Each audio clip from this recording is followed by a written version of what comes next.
who would you like to answer? Go, you can start. No, I can start. Well, I think when you die that you cease being, your body ceases being. But, my hope and belief is that something of you, something of your spirit, your joy of life, whatever that might be, lives on in the people whose lives you've touched throughout your life. I also think that something happened is not just you turn, that you do turn to dust completely. Physically, I'm sure you do, but I think there's something else. I have no clue what it is, and I'm not sure why I think so. But I just feel confident that something. There's something after. Okay, so Carolyn, how does that affect the way you live your life? I think for me, it affects me in that I live more in the moment and more for life now rather than what, some afterlife might be. I try to infuse my values and the things that are important to me on other people, on my grandchildren, my children, my family. And I think I just try to live the best life I can every day. I'm not sure it really has any impact on me other than, as Carolyn mentioned, maybe more of a focus on let's do it today and not worry about 5 years from now, because who knows what that's going to bring. Right. So the third and final question is, have you lost a loved one or folks that you love? Yes. Yeah, but both of my parents are gone and her father is.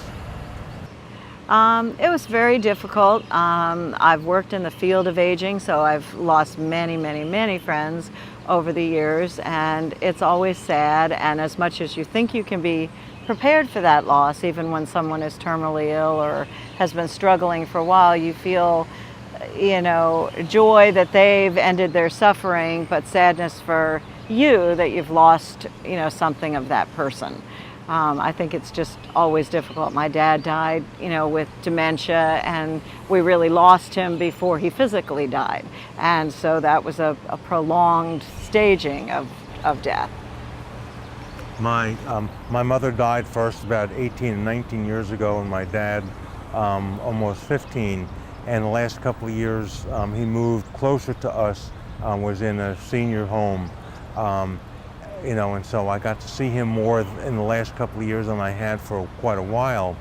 And I still, something will happen, I'll experience something or hear about something, and I still have this urge, I want to call him or see him and tell him about it. And then, some of the old stuff comes up again. Some of the old feelings, really missing him and stuff come up again. Pat, what happens when you die? Oh, you go to a better place. That's what we like to think. Go to heaven. No pain. That's my perception. And how did you come to that perception? I think it's integrated into my family tradition. Years of Christian belief and believing that there's heaven and hell. And if you're good, you go to heaven. And if you have a little different life, maybe not the best, you go to hell. So how does that affect how you live your life every day? I try to live my life the way I would want people to treat me, and hopefully that will equate to going to heaven. So I try to live my life fair, honest, a good citizen to my community, believing in what we have here on this earth, and believing in saving what we have and being good to people. And I hope that gets me in heaven. Third and last question. Mm-hmm. Have you ever lost a loved one? Yes. My mother passed about 5 years ago, and my father passed about 15 years ago. How did that affect you? During Mother's Day, you miss your mother. During Father's Day, you miss your father. All the special holidays, you miss both. It definitely affects you when you don't have both parents or either or parent. I'm fortunate to have a large family. There's 9 siblings. However, there's nothing that can replace your parents. So there is a void. There's a void.